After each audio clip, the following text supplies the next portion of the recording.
Have you ever wondered why some people who aren't necessarily financial wizards just seem to build wealth so easily? Well, today we're going to dive into the brilliant ideas from Morgan Housel's book, The Psychology of Money. And we're about to find out why your success with money has way less to do with what you know and everything, and I mean everything, to do with how you act. So let's get right into it. So, this right here, this question is the absolute core of the entire book. And honestly, it's a total game changer. Just think about it for a second. We're always taught that finance is all about spreadsheets, charts, complicated formulas, right? But what if the real key isn't buried in some textbook? What if it's actually inside our own heads? What if getting good with money is really just about mastering our own psychology? And that whole journey, it really starts with one simple fact. Our relationship with money is deeply, deeply personal. It's not just numbers on a screen, you know? It's a story we tell ourselves, one that's been shaped by every single one of our unique experiences. Okay, and this slide, this explains so much about why we all argue about money. I mean, think about it. You can have two incredibly smart people looking at the exact same investment. To one person, it's a terrifying risk. To the other, it's a golden opportunity. And the reason for that huge difference is simple. Their personal histories, their own money stories, are just completely different. So what this really means is that we've got to stop searching for that one perfect strategy, because guess what? It just doesn't exist. The real goal is to build a financial plan that actually fits your goals, your comfort with risk, and your values.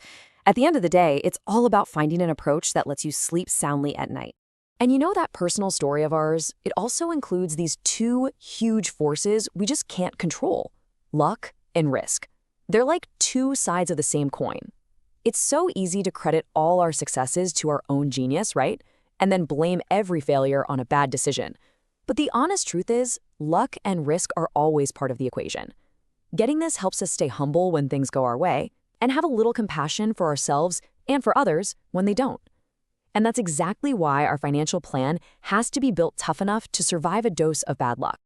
Okay, so if our personal stories are totally unique and luck plays such a massive role, what can we actually control?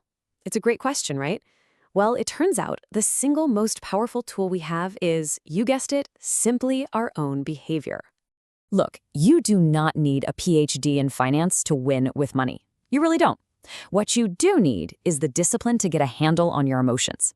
Real success isn't about these rare, brilliant moments. It's about being consistent day in and day out for a very long time.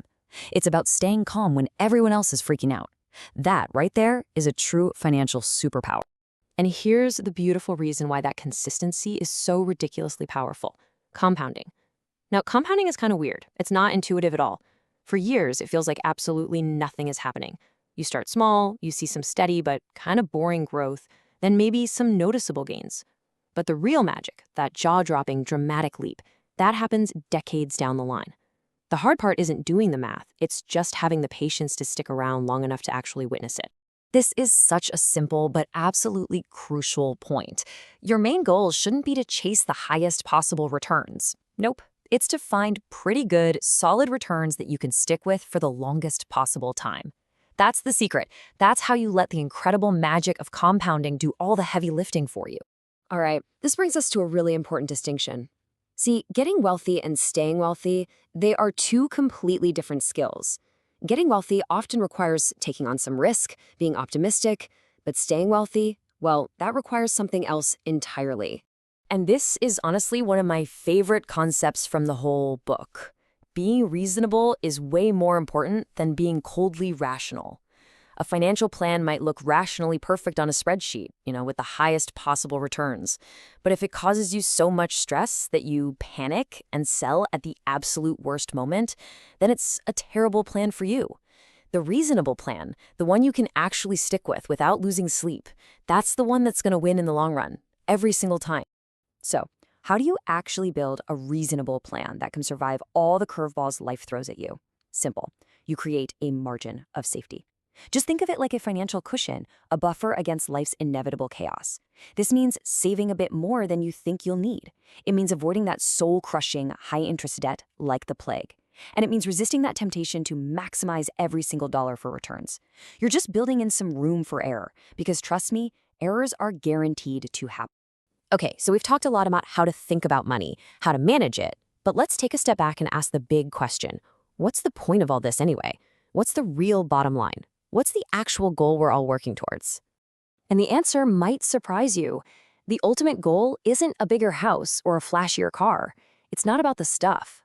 According to Housel, the highest form of wealth is one thing: freedom. It's control over your own time. It's the freedom to wake up in the morning and say, you know what, I can do whatever I want today. It's having the power to say yes to what matters and no to what doesn't. Now that is a goal worth working for. But, and this is a big but, to get that freedom, you have to do something that's actually really hard. You have to define what enough means for you. See, if you're constantly comparing yourself to other people, the goalposts will just keep moving forever. There will always be someone with more. The only way to win that dangerous game is to refuse to play, to step off that social comparison treadmill and decide on your own finish line. So when you boil it all down, what's the central message here? It's actually refreshingly simple. Getting good with money isn't about being the smartest person in the room. It's about understanding yourself. It's about managing your own emotions. It's about being patient through all the ups and downs. And maybe most importantly, it's about avoiding those huge catastrophic mistakes. It just all comes back to behavior. And let's end with this one powerful thought. Just forget about being perfect. It's impossible, and trying to be will just drive you crazy. Instead, just focus on being consistent. That's it. Make reasonably good decisions over and over and over again, and I promise you'll be amazed at where you end up. Thanks for joining me.